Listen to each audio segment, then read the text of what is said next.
नमस्कार आदाब, मैं मसूद अकरम। जी हाँ दोस्तों, आप इस वक्त सुन रहे हैं मसूद अकरम को और मैं बात करने वाला हूँ इस वक्त बिहार जो अभी हमारे बागेश्वर धाम वाले बाबा आए थे उसी पे। आप जानते हैं कि जब हमारे बागेश्वर धाम वाले बाबा यानी धीरेन्द्र शास्त्री ने जब ये ऐलान किया था और सोशल मीडिया पे डाला था कि मैं बिहार आ रहा हूँ कथा करने के लिए, तो हमारे बिहार सरकार यानी नीतीश कुमार और उप मुख्यमंत्री हमारे तेजस्वी यादव जी और उनके छोटे भाई तेज प्रताप यादव ने बायकाट किया था मीडिया के सामने और उन्होंने कहा कि हम बाबा को बिहार नहीं आने देंगे। क्यों नहीं आने देंगे? इस वजह से कि ये बिहार की धरती बहुत खूबसूरत धरती है और यहाँ पे हिंदू मुस्लिम सिख ईसाई सब भाईचारगी के साथ रहते हैं।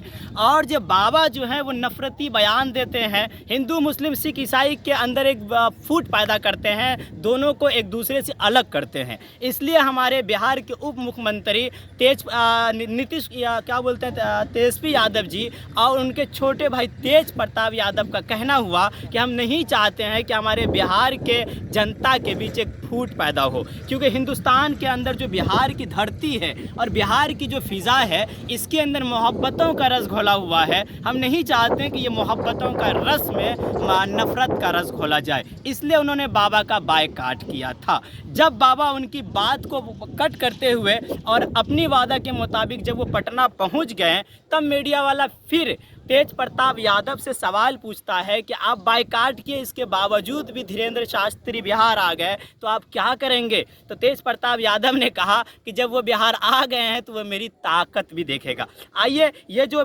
हमारे उप मुख्यमंत्री तेजस्वी यादव और उनके छोटे भाई तेज प्रताप यादव है, वो जिस पार्टी से हैं उन्हीं पार्टी का एक मंत्री जो कि अररिया के रहने वाले हैं शाहनवाज जी, जो आपदा मंत्री हैं। तब ये बताइए कि जिस पार्टी के उप मुख्यमंत्री जी बाबा साहब का बायकाट करता है, उसी पार्टी के मंत्री जी ने बाबा साहब को सपोर्ट करता है। कैसे कि जब मीडिया वाले हमारे आपदा पर मंत्री यानी शाहनवाज जी से पूछता है कि आप बाबा साहब के बारे में क्या कहना चाहते हैं, यानी धीरेन्द्र शास्त्री बाबा, तो हमारे मंत्री जी कहते हैं कि अब उसको रोक पाओगे, अब उसको रोक पाओगे? सेम इसी अंदाज में वो जब चाहे जहाँ चाहे जा सकता है, वो उत्तर प्रदेश जा सकता है, वो बिहार आ सकता है, उसके मन में जो है वो कर सकता है। तो फिर मीडिया वाले ने इसी टॉपिक से आगे बढ़ के उनसे क्वेश्चन करता है कि आप ही के पार्टी के उप मुख्यमंत्री जी ने आने पे बैंड लगाया है और आप ये कहते हैं कि वो आ सकते हैं, तो दोनों में क्या आपस में मेल मिलाव नहीं है? तो हमारे मंत्री जी कहते हैं कि हमको तो पता ही नहीं है कि हमारे उप मुख्यमंत्री कब बैंड लगाया। तो आप यहाँ से भी दंग हो गए होंगे ये सुन करके। मैं भी आश्चर्य हो गया था कि जिस टीम के जिस पार्टी के उप मुख्यमंत्री ने बैंड कर दिया, उसी पार्टी के हमारे मंत्री जी कहते हैं कि हमको पता ही नहीं है। तो फिर इनको पता क्या है? आप मंत्री क्यों बने? आप किस चीज़ का पता रखते हैं?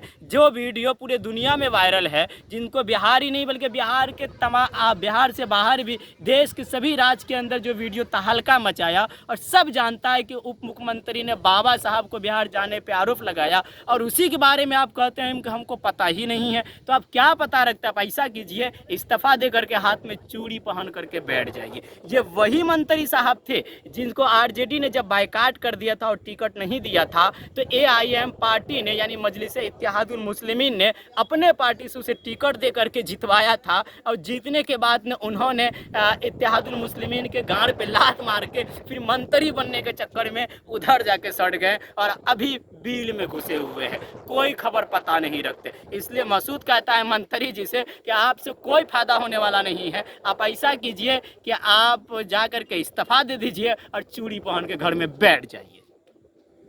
बोलने का अंदाज बढ़िया था। मैं कतार गजब लगता है यानी